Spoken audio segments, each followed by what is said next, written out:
does, and we're going to do something I haven't done before. I'm not sure if this will entice you or not, but we had a variety day to break up our Warhammer Summer, and that followed into the next day where people were craving more variety. So I'm going to talk about 3 games in this little video. I'm going to talk about 3 games, maybe 4. 4. I'm going to talk about 4 games which I played over the last couple of days. So first of all, I played a game called The Exit 8, and I did this because I just did the podcast with the Grinding Gear guys, which was me, Jesse Cox, Grinding Gear, and wonderful OK Mage, to talk about Dawn Trail. And in the pre-show where we were chatting and I was catching up with Jesse, Jesse was like, have you played The Exit 8 as a challenge? Because he beat it in 20 minutes. I believe Quinn, if you're not sure, there's another streamer, took like several hours to beat this game. I was like, what is it? And it's basically Spot the Difference, right? If you enjoy Spot the Difference, you're going to like this. There is some horror-ish elements. I mean, very loose, super loose, like nothing that like should freak you out or anything. But it is a Spot the Difference game, and it's really good. It's like £3. It's one of these games that you can play and then you can get your friends to play and watch. You could stick this on Discord and just have a real giggle, especially with frustration. I'm not sure if our wonderful editor Bex could put it on the screen, but the chat replay is just like, how is he not seeing it? Because it's with Spot the Difference, when you see the thing and the other person doesn't see that, it's so obvious to you once you see it, right? It's like Where's Waldo? Like, once you find him, it's like, how can you not see this? It's so obvious. I will admit, some of them were very obvious, but Forest for the Trees, you're focused on something directly, and the obvious thing that's like in your periphery is just not standing out to you because you're intently looking at this thing. And this happens a lot here. What's the premise of the game? Escape the train station. Or bus station or whatever it is. Escape the underground train station. And all you have is a corridor with a few things in it. And you go around, and the rules, I will say this for anybody trying this out, the rules are written on the wall in a different part of the station. But I'm actually just going to tell you the rules because I didn't find them for a while, and the first probably 15 minutes of this game I was very confused as to what was going on, especially because something's changing, and that isn't actually the thing that you're supposed to respond to. So the general idea is there's a corridor, and it loops. You go round and round. If you see a change in the corridor, you turn around and go back. If you don't see a change, you carry on going, right? And what you'll see is a yellow sign that will change its number. That is not an anomaly, as they refer to it. That is actually telling you how far you've progressed, because it will go from, it says exit 0, and then it'll go exit 1, 2, 3. That's just the level you're on. And the game is to do 8 in a row. That's it. Do 8 in a row. And you get this really wonderful moment where you can't see a change, but you're not sure if there was a change, because there might be. And then you have to decide, do I go back? Do I go forward? I can't go back because I haven't seen a change, but if I go forward and there was a change, then it resets you back to 0 and you've got to go round again. And then you start from 1, 2, 3, 4, 5, 6, 7, 8, etc. Round again. It took me 50 minutes to beat this, and with a good 15 minutes of like not being sure what to do, because I will say, when I progressed and it changed from exit 0 to exit 1, I was like, oh, the sign's changed. That's an anomaly. And turned around, and then it reset again. And I was like, what the hell is going on here? Like, that definitely changed. And that's the thing that's supposed to change, not the other way around. All right? So, enjoyed the hell out of this. £3. Super fun little game that you can play with your friends. You can do it over Discord, whatever, and just, like, have a little bit of fun watching your friends fail and go around. And what you can do with this game is obviously set a time. Like, how quickly did you beat the game? Ideally without cheating and watching what the changes are on YouTube. We then played the sequel, Platform 8, that these guys have made.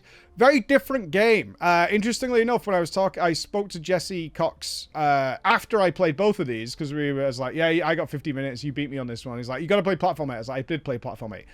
He prefers this one. I preferred the first one. Platform 8 is way less puzzly. It's more about scenarios that you're to experience. It leans a bit more into the horror vibe, but essentially this time you're on a train, Platform 8, and you have to get to the platform 8, right? You'll go through the train car over and over again, similar to the corridor.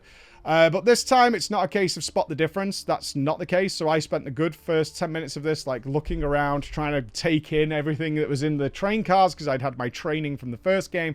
And it's not like that at all. Essentially, you will go from train car to train car, and then an event or something will happen.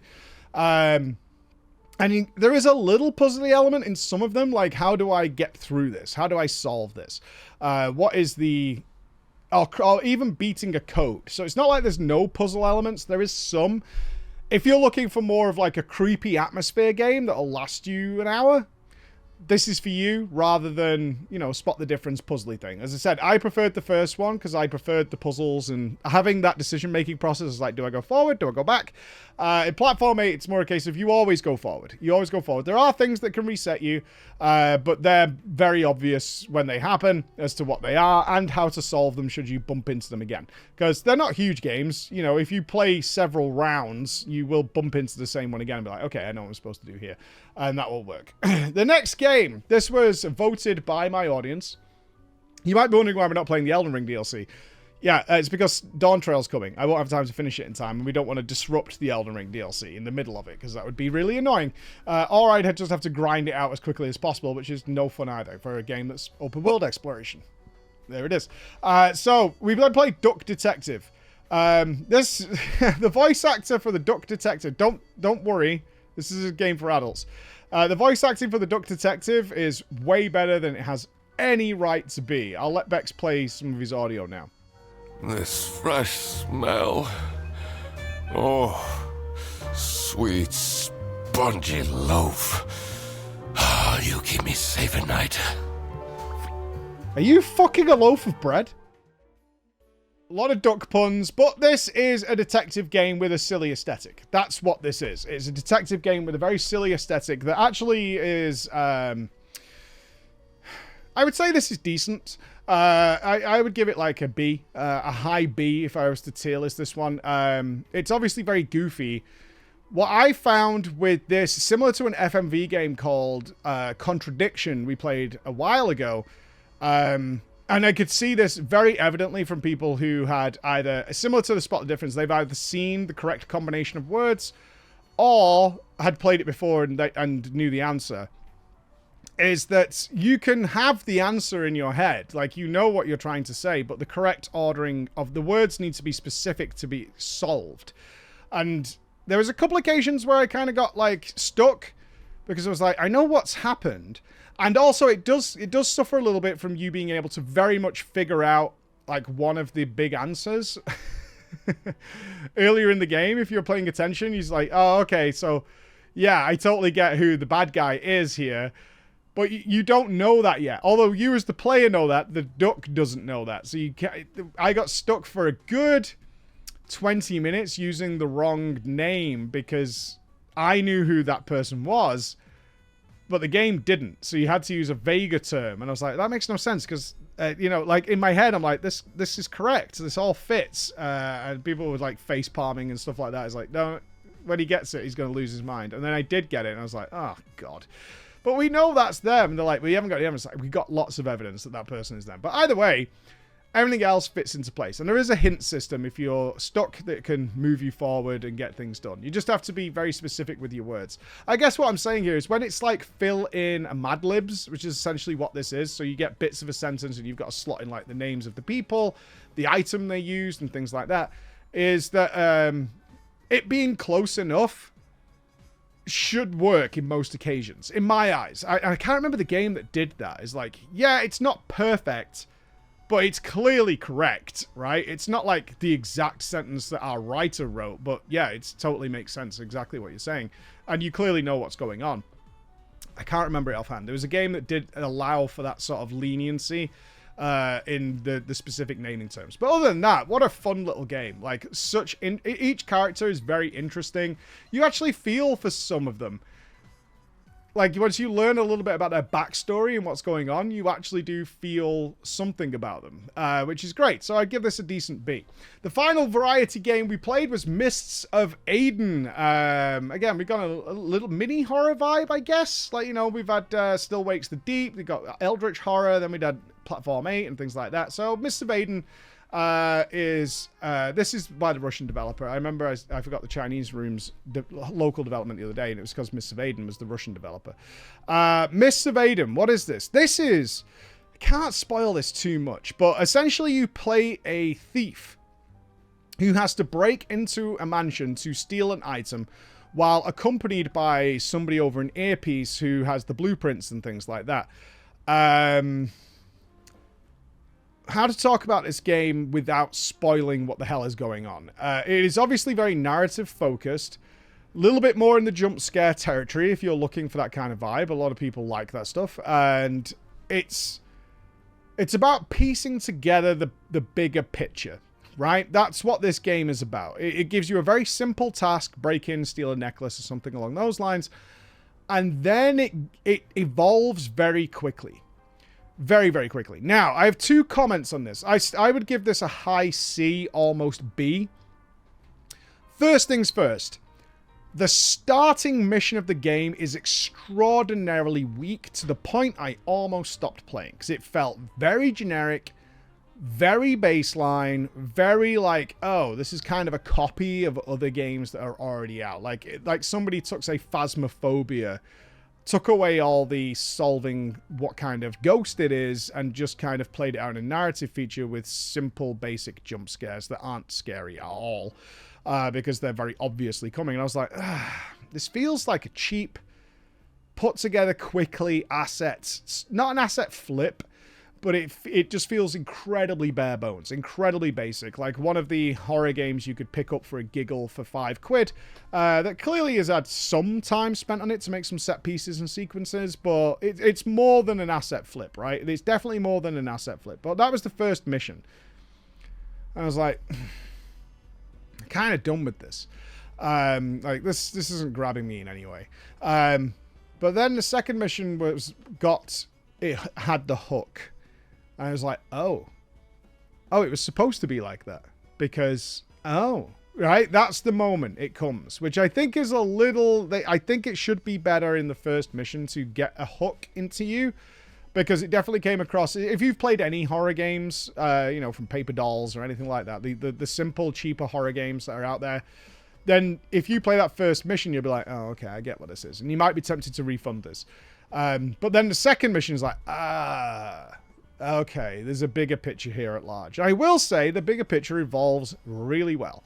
Really, really well. It evolves very well into where it's going, and the pieces of this narrative all fit together. One of the biggest problems I always have with these games that occupy this space on Steam is that often they're weird for the sake of being weird, and they have no way of ending it. They just want the player to experience bizarre things and have questions.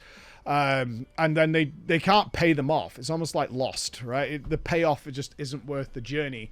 And if you feel like you've got a bad taste in your mouth when the ending comes, they did not do that here. They actually have a wrap-up.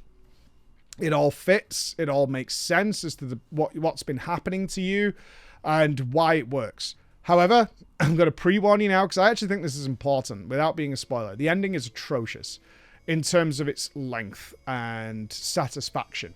It's not wrong, as I just said. Like, it all fits together. It all makes sense. But the ending is, and it's over. It's not a satisfying conclusion, despite the fact they did wrap up their narrative correctly. And it did all fit, and it all made sense. And everything you see and everything you deal with all fits together very nicely. It was just a very and it's over now. Which is fine, it's a shorter game. This was a 2-hour game. It's a 2-hour video game. So you're not looking for a huge amount of, return on investment generally with a 2-hour game. But yeah, other than this, the very start, about 30 minutes, and the last 10 seconds, everything else in the middle, well worth an exploration. So if you're looking for a little bit of a horror fix and for a couple of hours, and you see Mists of Aiden available, Go for it. You'll have a nice narrative story with a few freaky things going on. And as I said, after the first mission, there's a lot more to it. A lot of borrowed, I would say. Yeah, a lot of borrowed elements. If you played Fatal Frame, for example, you'll get the idea. One of the cool things about this is you do separate missions, is each one, similar to what Resident Evil 8 did, or 9, Village. Whichever one Village was. Is that Village did, it used every different antagonist to use a different part of the horror genre in video games. If you played it, you know what I'm talking about. Is each one is a very different, is using all the tropes that exist in different horror games. Where those horror games focus on one, Resident Evil put them all in, but they just did them separately based on the antagonist you were dealing with at the time. This is very similar. Each mission is going to utilize something that you have seen before in other horror games to fit together and make it work. So that's what I would say to you, all right? Those are the variety games for today. Check some of them out if they interest you. If not, don't. Easy. I'll see you tomorrow. Bye, guys.